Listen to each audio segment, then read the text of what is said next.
ناہ صنعت لبوس لکم لتحصنکم من بأسکم فہل انتم شاکرون۔ اور ہم نے انہیں تمہارے فائدے کے لیے ایک جنگی لباس بنانے کی طاقت عطا کی تاکہ وہ تمہاری لڑائی میں تمہیں محفوظ رکھیں۔ یہ آیت مقدسہ حضرت داؤد علیہ السلام کے والے سے نازل ہوئی کہ جس میں اللہ رب العزت نے لوہے کو ان کے ہاتھ پر نرم کر دیا اور وہ بلٹ پروف جیکٹ بناتے تھے، یعنی ایسی بنیان کہہ لیں وہ بناتے تھے کہ جس کے پہننے سے جنگوں میں تلواروں سے روک تھام ہو جاتی تھی، جسے ڈال کہا جاتا ہے یا زرہ کہا جاتا ہے۔ تو اس طرح کی وہ چیزیں بناتے تھے۔ اب یہاں سے یہ معلوم ہوا کہ رزق حلال کمانا اور اپنے ہاتھوں کی کمائی کرنا یہ اللہ رب العزت کو پسندیدہ کام ہے، پیارا کام ہے۔ یہ محنتیں، یہ مشقتیں اگر اللہ رب العزت کی بارگاہ میں مقبول نہ ہوتی تو انبیاء سے یہ کام نہ لیے جاتے۔ اور پھر یہ دیکھیں، محنت کرنا، کام کرنا یہ توکل کے خلاف نہیں ہے۔ رزق کمانا، اس کے لیے کوشش کرنا، بھاگ دوڑ کرنا یہ توکل کے خلاف نہیں ہے کہ بندہ تو اللہ پر توکل کر کے بیٹھ جائے، رزق تو اس نے دینا ہے، ہمارے جو مقدر میں ہے دینا تو اس نے ہے تو ہم بیٹھ جائیں۔ نہیں، ایسے نہیں ہوتا۔ وہ جو مقدر میں لکھا ہے اس کو پانے کے لیے کچھ کرنا پڑے گا۔ تو انبیاء باقاعدہ محنت کی۔ ہمیں تیسرا مسئلہ یہ سمجھ آیا کہ یار وہ جو نبی تھے جن کے اوپر ایک پورے معاشرے کی ذمہ داری تھی،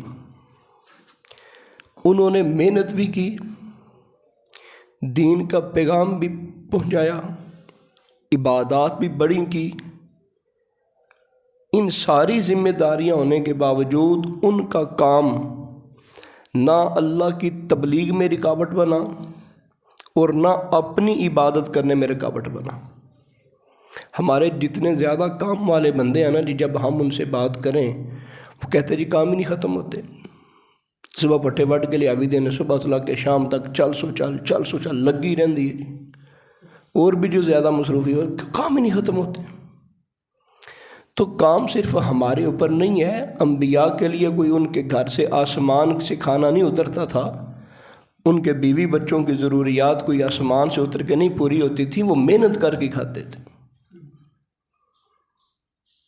تو یہ چیزیں جب ان کے لیے رکاوٹ نہیں ہے تو ہمارے لیے رکاوٹ کیوں؟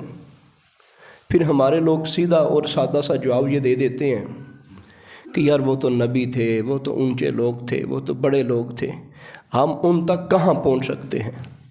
ایک تو یہ بات ذہن نشین کر لیں، ہم کبھی بھی ان تک نہیں پہنچ سکتے، کبھی بھی نہیں پہنچ سکتے، جو مرضی کر لیں۔ اچھا رہی یہ بات کہ وہ تو بڑے اونچے لوگ ہیں، ہم یہ نہیں کر سکتے۔ اچھا ہم اگر یہ نہیں کر سکتے تو پھر اعتراض تو اللہ کی ذات پر آئے گا کہ یا اللہ جو ہم کر نہیں سکتے ان لوگوں کی تو ہمیں باتیں کیوں بیان کرتا ہے؟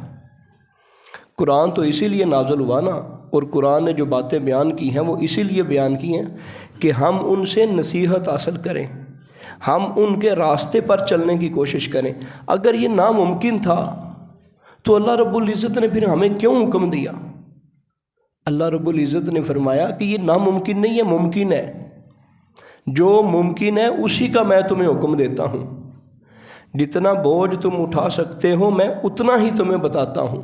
تو اگر یہ ممکن ہے تو اللہ نے حکم دیا، لہٰذا ہم یہ غلط بات کرتے ہیں، نہیں یار وہ اونچے لوگ تھے، وہ بڑے لوگ تھے، ہم تو وہاں وہ کر ہی نہیں سکتے۔ ہم تو اگر ہم نہیں کر سکتے تو اللہ نے قرآن میں بار بار کیوں فرمایا میرے نبی کی پیروی کرو، میرے نبی کی پیروی کرو؟ سنت کیا ہوتی ہے؟ نبی کا طریقہ۔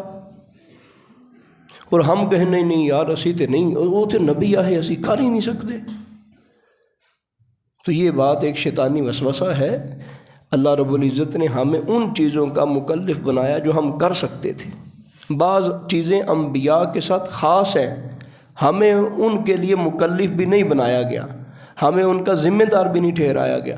اب ہمارے اوپر تو کوئی نہیں، تہجد کی نماز فرض سرکار ادائیگی کرتے تھے، یعنی جو چیزیں ہم نہیں کر سکتے وہ الگ سے ہمیں بتا دیا کہ یہ تمہارے کام نہیں ہے، یہ صرف سرکار کے کام ہے۔ وہ زندگی میں تھوڑے کام ہیں اور باقی سارے کام کیا ہیں؟ ہمارے کرنے والے۔ تو باقاعدہ انبیاء نے کام کیے اور وہ کام رکاوٹ نہیں بنے۔ جو نبیوں نے کام کیے وہ کام نبیوں والے کام ان کی عبادات میں، ریاضات میں رکاوٹ نہیں بنے۔ تو ہمیں بھی اپنے یہ جو کام کاج ہیں یہ اللہ کی فرمان برداری میں رکاوٹ نہیں بننے دینے چاہیے۔ انبیاء آیت نمبر 83، اللہ پاک کا حکم ہے وَأَيُّوبَ إِذْ نَادَى رَبَّهُ أَنِّي مَسَّنِيَ الضُّرُّ وَأَنْتَ أَرْحَمُ الرَّاحِمِينَ۔ اور ایوب کو دیکھو، جب انہوں نے اپنے پروردگار کو پکارا کہ مجھے یہ تکلیف لگ گئی ہے اور تو سارے رحم کرنے والوں سے بڑھ کر رحم کرنے والا ہے۔ ایک تو یہ مسئلہ یہاں سے معلوم ہوا کہ بندے پر جب بھی کوئی آفت آئے، جب بھی کوئی مصیبت آئے، جب بھی کوئی برا وقت آئے، اپنے رب کو پکارے، اللہ سے مانگے۔ یہ چیزیں اللہ رب العزت نے اسی لیے نازل فرمائیں کہ ہم ان سے نصیحت حاصل کریں اور انہی کے مطابق زندگی بسر کریں۔ انبیاء بھی جب اپنے اوپر کوئی اوکھا وقت آتا تو اللہ رب العزت کی بارگاہ میں دستک دیتے، اللہ رب العزت کو پکارتے کہ یا رب العالمین یہ میری مشکل ہے، میری مشکل آسان فرما۔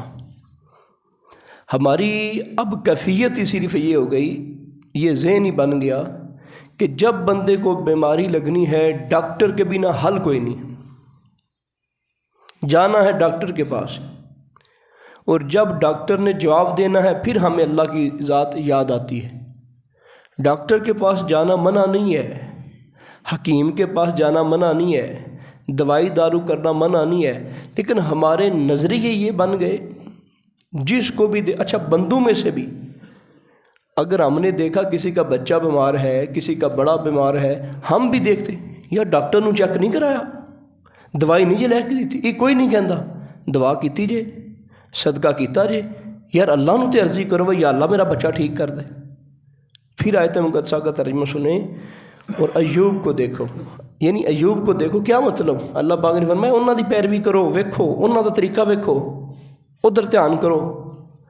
اور ایوب کو دیکھو جب انہوں نے اپنے پروردگار کو پکارا مجھے یہ تکلیف لگ گئی ہے، مجھے یہ بیماری لگ گئی ہے، بڑا سخت انہوں نے جڑا تسی واقعات سنتے رہے ہو، لیکن جنہیں اسی زیادہ سننے نے انہوں نے جھوٹے بھی کئی نے، وہ بیماری لگ گئی تو ناز باللہ جسم کیڑے پے گئے، یہ بالکل جھوٹ ہے، کیڑے شیڑے پین والی گل کوئی نہیں۔ اتنی پھر لوگوں نے گل چڑھایا، حضرت ایوب علیہ السلام مسئلہ بن گیا تو پھر وہ جسم کیڑے پے گئے تو پھر جڑا کیڑا تھلے ڈگدا سی پھر چوک کے وچ رکھ لیندے ہیں، بالکل غلط گل۔ انبیاء کے جسم کو اس طرح کی بیماری نہیں لگتی جس سے لوگ نفرت کریں، لیکن بیماری بڑی تھی، بڑا سخت امتحان تھا، بڑا سخت امتحان تھا۔ تو بڑی سخت بیماری کے اندر بھی اللہ رب العزت کو پکارا کہ یا اللہ مجھے یہ مسئلہ بن گیا ہے، میری یہ مشکل حل فرما، تو سارے جہانوں سے بڑھ کر رحم فرمانے والا ہے، میرے اوپر بھی رحم فرما۔ معلوم ہوا انبیاء بھی اللہ کے در کے سوالی ہیں، انبیاء بھی اسی بارگاہ کے سوالی ہیں۔ تو ہم سب کو یہ چاہیے کہ جب بھی ہم دعا کریں اللہ رب العزت کی بارگاہ میں عرضی کریں کہ یا اللہ میرے اوپر یہ مسئلہ بن گیا ہے، یہ آفت بن گئی ہے، میری اس مشکل کو دور فرما۔ اور دوسرا کہ جو بندے پر تکلیف آئی ہے، مشکل آئی ہے، اس مشکل کو حل کرنے کے لیے دعا کرنا یہ بھی توکل کے خلاف نہیں ہے، یہ بھی توکل، بعض لوگوں کو توکل کا اتنا وہ کہہ لیں ہیضہ ہو چکا ہوتا ہے، وہ کہتے جی نہ میں کچھ بھی نہیں کرنا۔ یہ انبیاء کی سنت ہے، دعا کرنا تو انبیاء کی سنت ہے۔ میں اللہ نو کہنا بھی نہیں، اللہ میرے حال تو واقف نہیں۔ وہ جو ابراہیم علیہ السلام کا معاملہ ہے وہ معاملہ ایک جدا ہے۔ رسول پاک صلی اللہ علیہ وسلم کی جو ساری زندگی گزری ہے، معاملات جب آئے ان معاملات میں دعا کرنا یہ توکل کے خلاف نہیں۔ اگر یہ توکل کے خلاف ہوتا تو سرکار کی کتنی روایات ہمیں ملتی ہیں، سرکار دعا کرتے رہے۔ ایوب علیہ السلام کا ذکر ہمارے سامنے ہے، اور چند ایک واقعات کا پیش نظر ہو جانا، جس طرح ابراہیم علیہ السلام نے کہا تھا آگ میں جانے سے پہلے کہ رب میرا حال جانتا ہے، وہ مخصوص مواقع ہیں، ان سے قانون نہیں بنتا۔ قانون یہی ہے کہ جب آفت آ جائے، مشکل آ جائے تو اللہ کی بارگاہ میں عرضی ضرور کر دو۔ وہ عرضی کرنا توکل کے خلاف نہیں ہے۔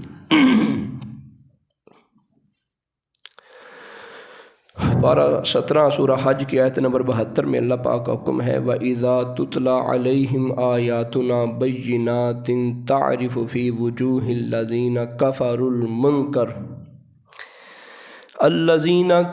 الْمُنكَرَ يَكَادُونَ يَسْطُونَ بِالَّذِينَ يَتْلُونَ عَلَيْهِمْ آيَاتِنَا۔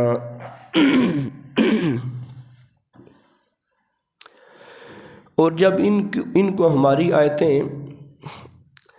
اپنی پوری وضاحتوں کے ساتھ پڑھ کر سنائی جاتی ہیں، یعنی آیت کھول کر رکھ دی جاتی ہے، آیت کے اندر کوئی چھپی چیز نہیں رہتی، تو تم ان کافروں کے چہروں پر ناگواری کے اثرات صاف پہچان لیتے ہو۔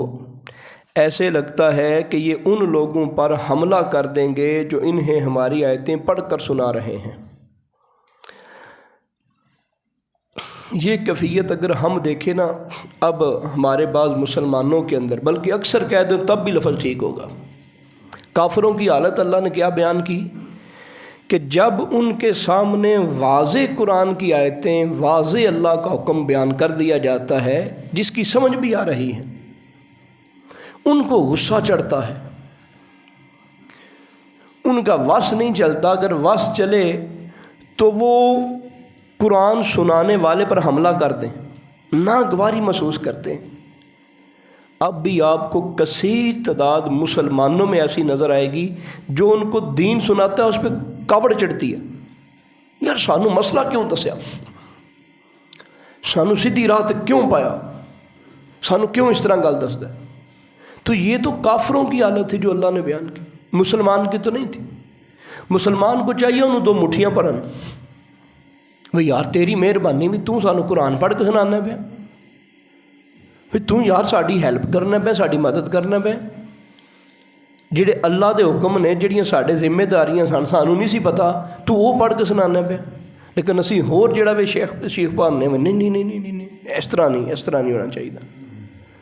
اللہ رب العزت نے ان کافروں کی یہ حالت بیان کی، یہ تو کافروں کی حالت ہے۔ فرمایا ان کے چہروں پر ناگواری کے اثرات نظر آتے ہیں۔ جب کافروں کو ہماری آیتیں پڑھ کے سنائی جاتی ہیں تو ان کے چہروں پر ناگواری ہوتی ہے۔ کتنے لوگ آپ کو ایسے نظر آئیں گے کہ جب وہ دین کا مسئلہ سن رہے ناگواری، تو یہ کنڈیشن مسلمان کے نہیں ہونی چاہیے، یہ تو کافر کی حالت ہے۔ مسلمان کو تو تب خوشی ہونی چاہیے کہ نہیں یار میں اللہ کا حکم سن رہا ہوں، میں اپنے رب کا فرمان سن رہا ہوں، میرے اوپر جو ہے وہ اللہ کا بڑا شکر ہے کہ اللہ نے مجھے موقع دیا، اور یہ جو سنانے والا ہے اس کی مہربانی، جو میرا کام تھا وہ میرا کام یہ خود ہی کر رہا ہے، جو میری ضرورت تھی وہ ضرورت پوری کر رہا ہے، اور مجھے میرے اللہ کے حکم کھول کے بیان کر رہا ہے۔ تو کافروں کی حالت یہ کہ ایک تو ناگواری محسوس ہوتی، اور باقی ان کا دل یہ ہوتا تھا کہ وہ ابھی حملہ کر دیں گے، ایسا ان کو غصہ چڑھتا تھا۔ تو بندے کو چاہیے کہ بندہ اس لائن سے، اس صف سے اپنے آپ کو نکالے اور اس صف میں داخل کرے کہ جہاں اللہ کے فرامین سنائے جائیں، اور وہ خوش ہو کہ یا اللہ شکر ہے جو میری ذمہ داریاں تھیں وہ مجھ کو بتائی جا رہی ہیں۔ اللہ پاک عمل کی توفیق عطا فرمائے۔ صلاۃ والسلام